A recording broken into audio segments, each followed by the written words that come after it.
Okay, no, welcome back again sa ating YouTube channel, mga kababayan, ha. Ito na naman tayo, mga mga kababayan. Ito, bibigyan natin ng reaction to. Itong malulupit na balita ngayon, no, matinding balita ngayon. Ito yung mga mainit pa sa kaldero. Ito na naman, no, mga kababayan, ha.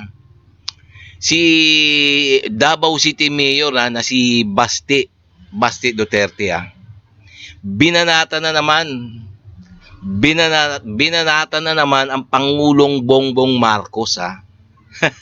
Matindi, ha. Malupit tong balita na to. Ang alam natin, wala namang ginagawang di naman sila inaano ang mga Duterte. Ang alam lang natin, ang ginagawa na ng Marcos administration, naglilinis ng mga kalat sa gobyerno. Aray ko. Kaya maraming nabubuwisit Maraming nabubuwisit ang mga politiko na gumagawa ng kasamaan. Ayun ang tumutulig sa Marcos administration. Malupit talaga to, no? Grabe, no? So, ngayon, mga guys, kung bago ka pa lang sa akin channel, please, wag mo munang kalimutan mag-like and subscribe bago tayo mag-umpisa. Okay, no? And also, please, paka-subscribe din kay UNTV. So, bibigyan natin ng reaction to, mga kababayan.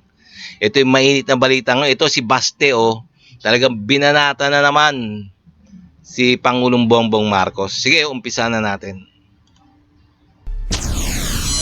Muling nagbitaw ng mga tirada si Davao City Mayor Sebastian Baste Duterte laban kay Pangulong Ferdinand Marcos Jr. kung saan sinabi ng alkalde na wala umanong achievements ang Pangulo ng bansa. Tinuligsa ni Mayor Baste ang anyay pagbabalik ng ilang talamak na problema sa Pilipinas sa ilalim ng panunungkulan ni PBBM.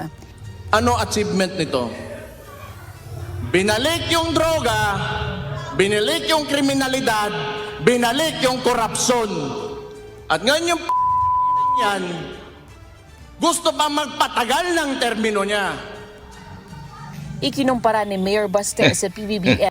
Teka, malupit, no? Talagang matindi si Mayor Baste, no? Talagang binanatan. Talaga, no?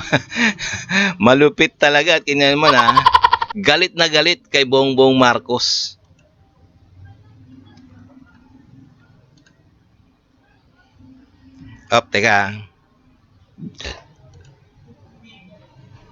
Teka, sandali, mga kababayan. Nagloloko ang ating, ating internet.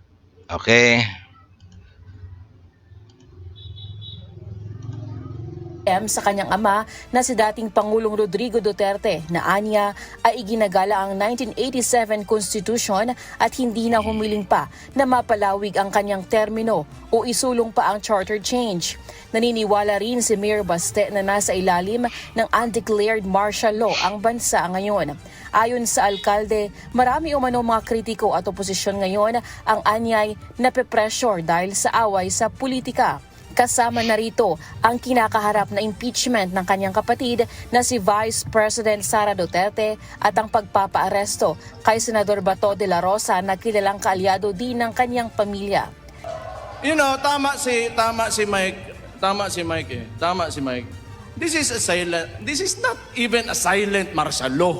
It is martial law without declaring it formally. Ang dami nang nakukulong. May mga kaso, and for what?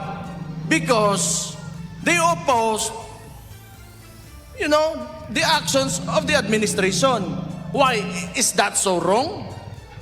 Muli rin itong binanata ng International Criminal Court o ICC hinggil sa ginawang pag-aresto sa kanilang ama. Gayunman, pabiro itong nagkomento hinggil sa bantang pag-aresto kay Senator Ronald Bato de la Rosa.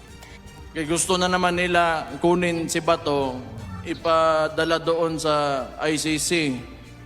Nalungkot ako. At the same time, medyo masaya rin kasi may kasama na yung tatay ko doon if ever that will happen. Matindi, no? Nagjo-joke pa talaga si Baste, Nauna nang inisyuhan ng warrant of arrest ng ICC si Senator Bato dahil sa pagiging co-perpetrator umano sa kasong crimes against humanity na nangyari sa ilalim ng war on drugs ng Administrasyong Duterte. Ginawa ni Mayor Baste ang kanyang mga bagong pahayag kaalinsabay ng paglulunsad noong Sabado ng Reform Alliance for Accountability, Good Governance and Ethics o RAGE Coalition sa Davao Convention Center. Kasabay nito, isang Memorandum of Agreement rin ang pinirmahan ni Mayor Baste na siyang lead convener kasama si dating House Speaker Pantaleon Alvarez mula Partido Reforma, dating Congressman Attorney Mike Defensor ng Reform PH, Davao del Norte Board Member Al David Uy para sa hugpong ng pagbabago, at Pahamudin SGA Bar Mayor Yasser Ibrahim na representative naman ng MILF United Bangsamoro Justice Party. Layo ng kasunduan na mapalakas at maipromote ang mga advokasya ng RAGE Coalition para labanan ang mga kaso ng korupsyon sa bansa. Sa ngayon, inaantabayanan pa ang magiging sagot ng Malacanang sa mga bagong batikos ni Mayor Baste Duterte.